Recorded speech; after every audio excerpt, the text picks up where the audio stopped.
بسم اللہ الرحمن الرحیم. ناظرین السلام علیکم. ایران اسرائیل جنگ روز ایک نئی بھیانک شکل اختیار کر رہی ہے. ہر آنے والا دن پچھلے والے دن سے زیادہ بھاری ہوتا ہے. مرنے والوں کی تعداد جو ہے وہ بھی روز بروز بڑھتی جا رہی ہے اور زخمیوں کی جو تعداد ہے وہ سینکڑوں سے ہزاروں میں چلی گئی ہے. ہم آج کے اس پروگرام میں یہ دیکھیں گے کہ ایران اور اسرائیل جو اس جنگ میں ہیں یہ اس جنگ کو کس حد تک کھینچ کے لے کے جا سکتے ہیں, یہ جنگ کہاں تک طوالت اختیار کر سکتی ہے. دوسرا ہم بات کریں گے کہ اس وقت جو ہے ایران میں رجیم چینج جو آپریشن ہے اس کی بازگشت سنائی دے رہی ہے, تو اس کی اصل حقیقت کیا ہے اور کیا یہ رجیم چینج آپریشن اس وقت ممکن ہے؟ اگر ہے تو اس کی کیا صورتحال ہے؟ کون ہیں جو یہ چاہ رہے ہیں کہ یہ رجیم چینج آپریشن ضرور ہو؟ وہ کون لوگ ہیں جو اس وقت لائن اپ کھڑے ہوئے ہیں کہ جی ہم نے یہ تاج پہننا ہے؟ اور سب سے آخر میں ہم بات کریں گے کہ جو فیلڈ مارشل ہیں جنرل عاصم منیر, ان کا جو امریکہ کا وزٹ ہے اس کا اس اسرائیل ایران کی جو جنگ ہے اس سے کتنا گہرا تعلق ہے. اس سے پہلے کہ ہم پروگرام کے نیکسٹ سیگمنٹ میں جائیں, میں چاہتا ہوں کہ آپ میرے پروگرام کو لائک کریں, شیئر کریں, سبسکرائب کریں میرے چینل کو اور کمنٹ سیکشن میں اپنے کمنٹ ضرور دیجیے گا. تو سب سے پہلے ہم بات کرتے ہیں کہ ایران اور اسرائیل اصل میں اگر یہ دونوں جنگ میں جاتے ہیں تو یہ جنگ کس حد تک طوالت اختیار کر سکتی ہے, ان دونوں کی کیا کیپیبلٹی ہے. کیونکہ جنگ جو ہے وہ صرف اس پہ نہیں دیکھی جاتی کہ یہ جو دو ممالک ہیں ان کے پاس فوجی طاقت کتنی ہے, اس میں اور بھی کئی سارے ایلیمنٹس ہوتے ہیں جو کہ شامل ہوتے ہیں, اور تبھی انحصار ہوتا ہے ان سب چیزوں پر کہ یہ جنگ کس حد تک جا سکتی ہے. تو ہم سب سے پہلے بات کریں گے فوجی طاقت کی, جو کہ ایک میجر چیز ہے. ایران کی بات کر رہے ہیں تو ایران کے پاس 3000 سے زیادہ جو ہے وہ بیلسٹک میزائلز ہیں. اسی طرح اس کے پاس ڈرونز کی ایک بہت بڑی کھیپ ہے. آن دی ادر ہینڈ اسرائیل کے پاس بہت اچھا ایئر ڈیفنس سسٹم ہے, آئرن ڈوم ہے, ڈیوڈ سلنگ ہے, ایرو 2 اور 3 ہے, اور یہ جو اس کے میزائلز ہیں ایران کے یا ڈرونز ہیں ان کو بڑا ایزلی جو ہے نیوٹرلائز کر رہے ہیں. اس کے ساتھ ساتھ یہ ہے کہ اسرائیل کو امریکن ایک سپورٹ بھی, بہت بڑی سپورٹ جسے آپ کہہ سکتے ہیں, وہ بھی اس کو حاصل ہے. ایران کی بات کرتے ہیں تو ایران کے پاس شیڈو آرمی ہے جس میں حزب اللہ ہے, حوثی ہے, اور جو عراقی ملیشیا ہے وہ بھی اس کے ساتھ اویلیبل ہے. جو ویکنس ہے ایران کی وہ اس کی ہے ایئر فورس, جو ویکنس ہے ایران کی وہ ہے اس کی ایئر ڈیفنس. اب بات کرتے ہیں معاشی طاقت کی.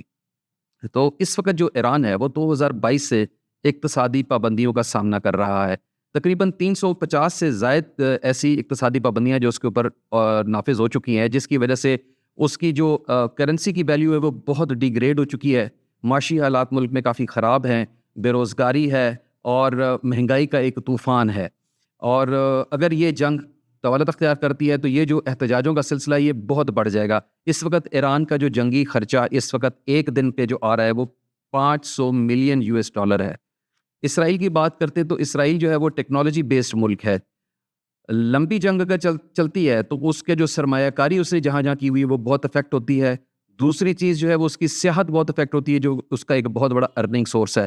اور جو تھرڈ موسٹ امپورٹنٹ تھنگ ہے وہ یہ ہے کہ جو اس کے عوام ہیں اسرائیل کے, جو اس کے اندر رہنے والے لوگ ہیں وہ بڑے آرام پسند زندگی گزارنے والے لوگ ہیں, ان کی لائف اس وقت بہت ڈسٹرب ہے. اور اگر یہ جنگ طوالت اختیار کرتی ہے تو جو بہت زیادہ افیکٹ ہوگی وہ ان کی پرسنل لائف ہوگی جو وہاں کے لوگ رہنے والے ہیں. اسرائیل کا جو خرچہ اس وقت ہو رہا ہے پر یوم یعنی کہ per day, that is $1 billion. اب ایک فیکٹر اور ہے کہ جب دو ممالک آپس میں جنگ لڑ رہے ہیں تو وہ ڈائریکٹلی کتنے انوالو ہیں اینڈ تھرو پراکسی گروپس کتنے انوالو ہیں.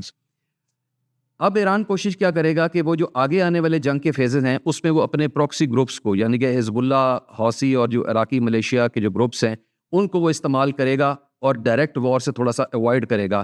ایسی صورت میں جو ہے وہ جنگ پھر طوالت اختیار کر سکتی ہے. اسرائیل کے لیے بہت بڑا مسئلہ تب بن جائے گا اگر پراکسی گروپس انوالو ہوتے ہیں, کیونکہ پھر اس کو ایٹ ون ٹائم ایک فرنٹ کی بجائے کافی فرنٹس اس کو فیس کرنے پڑیں گے اور جنگ لڑنا پڑے گی.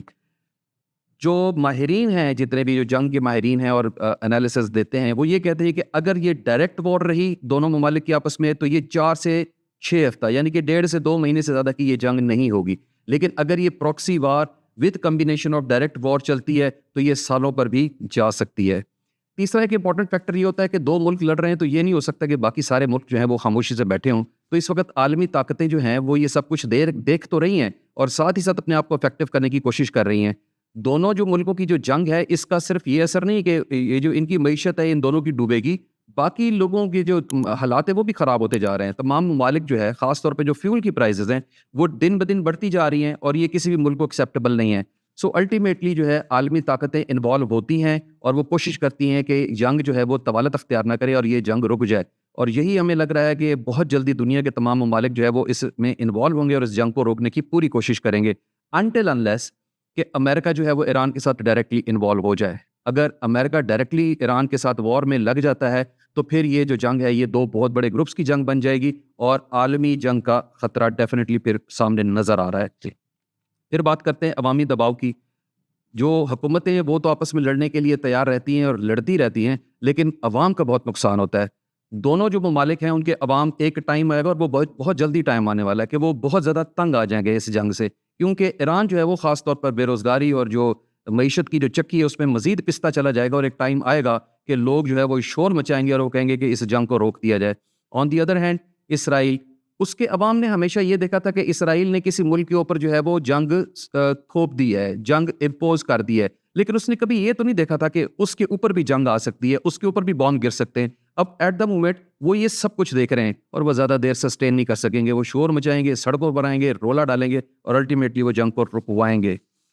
اب بات کرتے ہیں کہ جی کنکلوژن کی، جو یہ جو بات چیت تھی اس کی کنکلوژن یہی ہے کہ یہ جو جنگ ہے، دفاعی ماہرین کے مطابق دوبارہ بتاؤں گا کہ اگر یہ ڈائریکٹلی جنگ رہتی ہے تو یہ 4 سے 6 ہفتوں کی جنگ ہے، اور اگر یہ پراکسی وارز کا کمبینیشن بن جاتا ہے تو پھر یہ سال 2 سال تک یہ جنگ چل سکتی ہے۔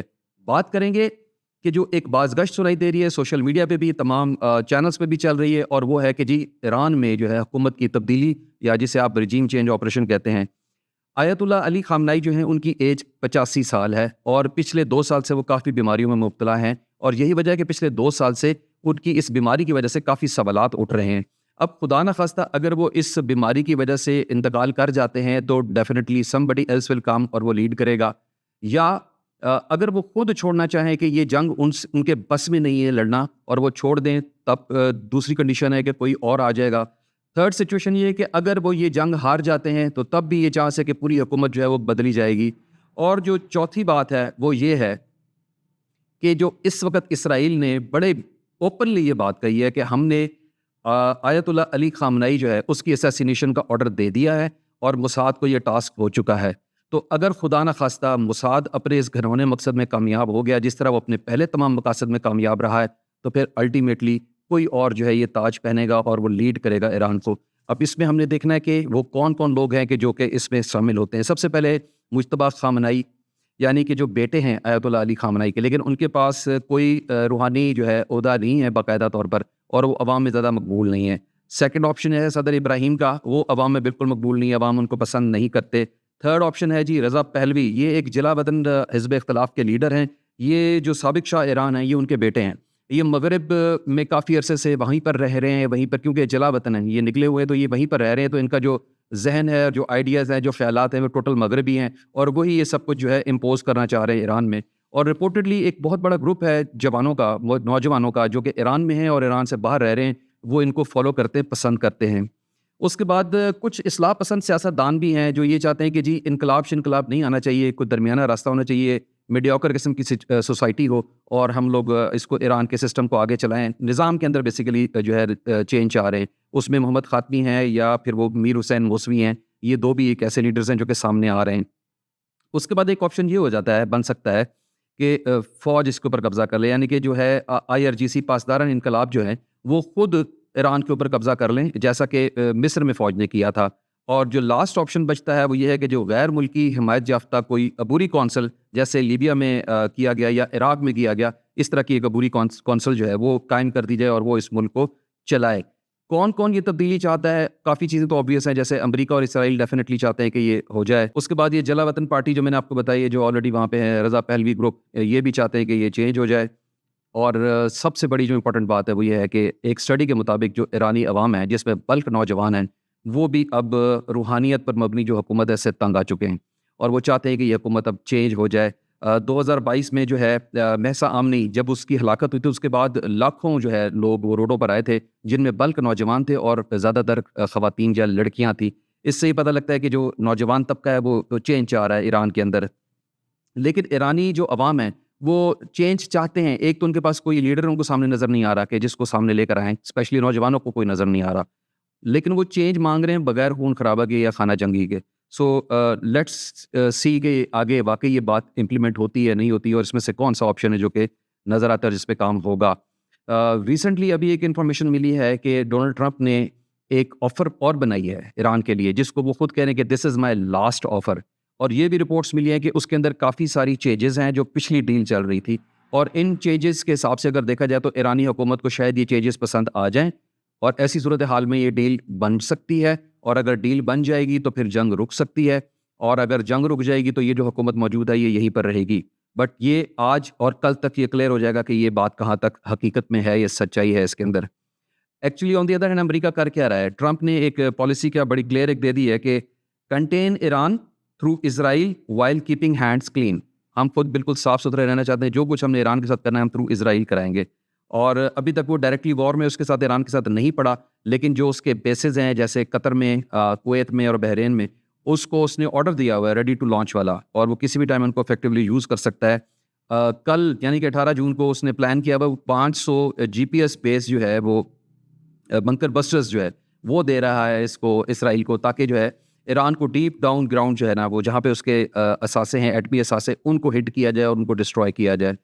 سب سے امپورٹنٹ ایک اور جو خبر میں نے آپ کو جو سٹارٹ میں بتائی تھی کہ جی جنرل عاصم منیف، ان کا وزٹ امریکہ کا بڑا کامیاب دورہ ہے جو ابھی تک چل رہا ہے، اور انتہائی امپورٹنٹ ہے اور انتہائی نازک وقت میں یہ وزٹ جو ہے یہ ہو رہا ہے. آفیشیل رپورٹس کے مطابق ان کی ملاقات جو ہے وہ ابھی تک اسٹیٹ ڈپارٹمنٹ، پینٹاگون اور سینٹ کام کے جو آفیشلز ہیں ان سے ہوئی ہے. اور آفیشلز رپورٹ کے مطابق ہی جو اس میں زیادہ چیزیں ڈسکس ہوئی ہیں وہ پاکستان امریکہ تعلقات ہیں، پاکستان امریکہ کی جو تجارت ہے وہ ہے، ملٹری کوآپریشن پہ بات ہوئی ہے، اور جو انڈس واٹر ٹریٹی والا معاملہ ہے وہ اٹھایا گیا ہے. آفیشیلی اس بات کو کھولا نہیں گیا کہ وہاں پر ایران اسرائیل جو جنگ ہے اس کے اوپر کوئی بات ہوئی ہے، اور یہ ضروری بھی نہیں ہے کہ اس بات کو کھولا جائے، کیونکہ کئی دفعہ جو ہے خاموشی جو ہے وہ آپ کے لیے زیادہ بہتر ہوتی ہے بجائے اس کے کہ آپ شور مچائیں. اگر دیکھا جائے تو اس وقت پاکستان جو ہے وہ اپنا بیسٹ آپشن جو ہے وہ یوز کر رہا ہے، اپنے آپ کو بہت اچھا بیلنس آؤٹ کر کے اس مسئلے کو وہ ہینڈل کر رہا ہے، اور انشاءاللہ پاکستان کامیاب ہوگا اس مسئلے کو اسی طرح ہینڈل کرتے کرتے. الٹیمیٹلی مجھے 2 میجر صورتیں نظر آ رہی ہے کہ جس میں یہ جنگ رک سکتی ہے. پہلا آپشن یہ ہے کہ اگر واقعی کوئی حکومت چینج ہو جاتی ہے اور نئی حکومت آتے ساتھ ہی فیصلہ کرتی ہے اور وہ سب کچھ امریکہ کے کہنے پہ ان کے حوالے کر کے اس جنگ کو روک دے. 1، ایران جو موجودہ حکومت ہے وہ کوئی ڈیل ایکسیپٹ کر لے اور اس ڈیل کی وجہ سے یہ جنگ رک جائے. 2، and the third option is کہ جی دونوں ملک جنگ لڑ کے تھک جائیں اور اس تھکن میں یہ جنگ ختم ہو جائے. آپ سے بھی میرا یہی کویشچن ہوگا کہ آپ مجھے بتائیں کہ آپ کو کیا لگتا ہے کہ یہ جنگ کس حد تک جا سکتی ہے، اور اس جنگ کو روکنے کا بیسٹ آپشن اویلیبل کیا ہے. آج کے پروگرام میں اتنا ہی. کل حاضر ہوں گا کسی اور ایک نئے ٹاپک کے ساتھ. اجازت دیجیے. اللہ حافظ.